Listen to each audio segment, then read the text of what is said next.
भारतीय प्रवासी शोधकर्ताओं को देश के उच्च शिक्षण संस्थानों से जोड़ने के लिए वैभव फेलोशिप नाम से कार्यक्रम चलाया जा रहा है। इसी कड़ी को आगे बढ़ाते हुए 23 जनवरी 2024 को महिका कॉन्फ्रेंस हॉल पृथ्वी भवन दिल्ली में वैभव फेलोशिप के परिणामों की घोषणा के लिए कार्यक्रम का आयोजन किया गया। इस कार्यक्रम में विभाग से जुड़े उच्च पदस्थ अधिकारी एवं देश भर से आए हुए प्रतिष्ठित महानुभावों ने भाग लिया।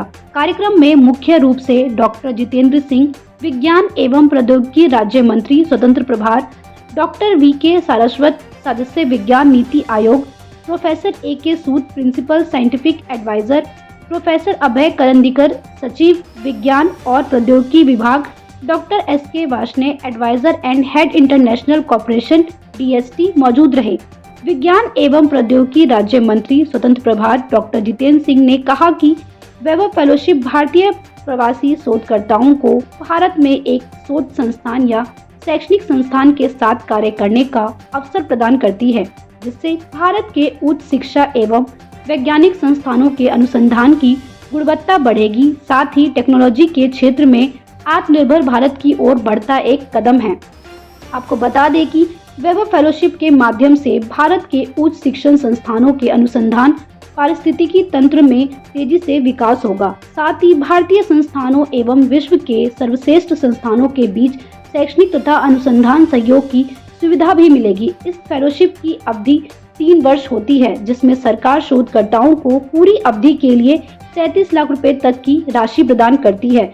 इस कार्यक्रम के समापन समारोह में डॉक्टर SK वार्ष्णेय, सलाहकार एवं प्रमुख अंतर्राष्ट्रीय सहयोग DST ने वैभव फेलोशिप योजना को देश में उच्च शिक्षा के विकास के लिए बहुत महत्वपूर्ण बताया। साथ ही इस कार्यक्रम को सफल बनाने के लिए उपस्थित गणमान्य महानुभावों को हृदय से धन्यवाद किया।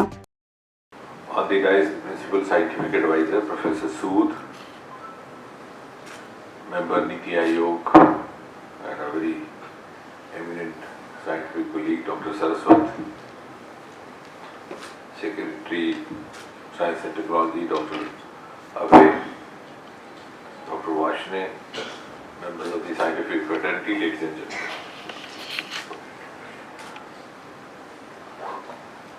I think it's a strange coincidence that we are meeting at a time which I feel is one of the better times happening for Indian scientific community as well as the Indian scientific fraternity and science as a whole. And if you look at the year gone by, we have had a number of encouraging events. We had a very successful G20. We had one after the other, a series of success stories emanating from science technology. We had the Chandrayaan. I am not going into the detail about all that because I am sure this is a learned audience and you know the significance of what I am saying.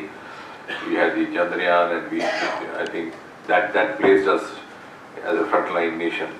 And G20 raised the stature of Prime Minister Modi as one of the tallest leaders, rather the tallest in the world. And the significance of Chandrayaan can be realized when we see that as I was saying the other day, the ISRO was founded in 1969, which was the year when the Americans landed their first human being on the surface of the moon, called Neil Armstrong, and we were just born.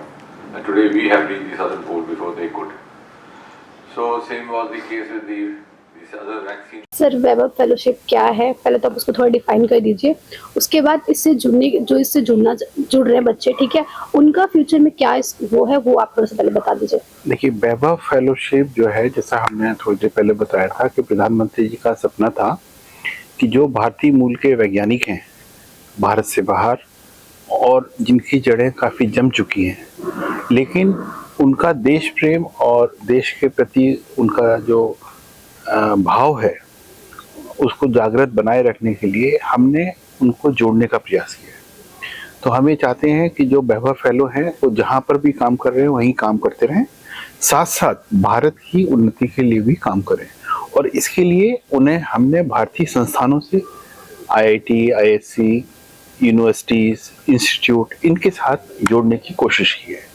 तो आज जैसा आपने सुना, हमने 22 लोगों को जोड़ा है। करीब 300 से ऊपर हमें एप्लीकेशन मिले थे और उसमें से कुछ तकनीकी कारणों से, कुछ असेसमेंट के दौरान हमने उनको छोड़ा और फाइनली 22 लोगों को सिलेक्ट किया है।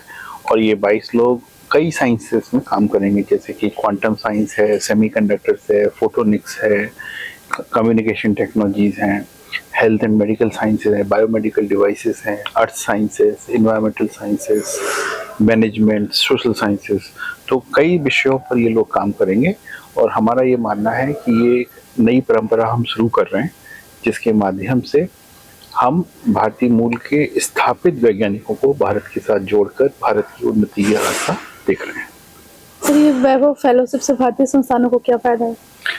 भारतीय संस्थान यूं तो अपने आप में सक्षम है, लेकिन जब हम बात करते हैं ग्लोबल रैंकिंग की, तो अभी भी हमारे जो संस्थान हैं वो टॉप 200, टॉप 300 में नहीं आ पा रहे हैं।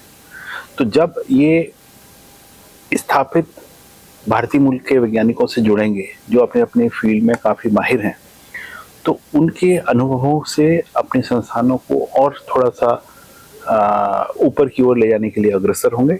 और हमें ये मुझे ये लगता है कि हम नई रिसर्च करेंगे, वैज्ञानिकों को नए तरीके से सोचने का मौका देंगे और इससे भारतीय संस्थानों की जो रैंकिंग है वो सुधरेगी। इस तरीके कोई इंडियन जो स्टूडेंट हैं उनके लिए कोई प्रोग्राम वगैरह है?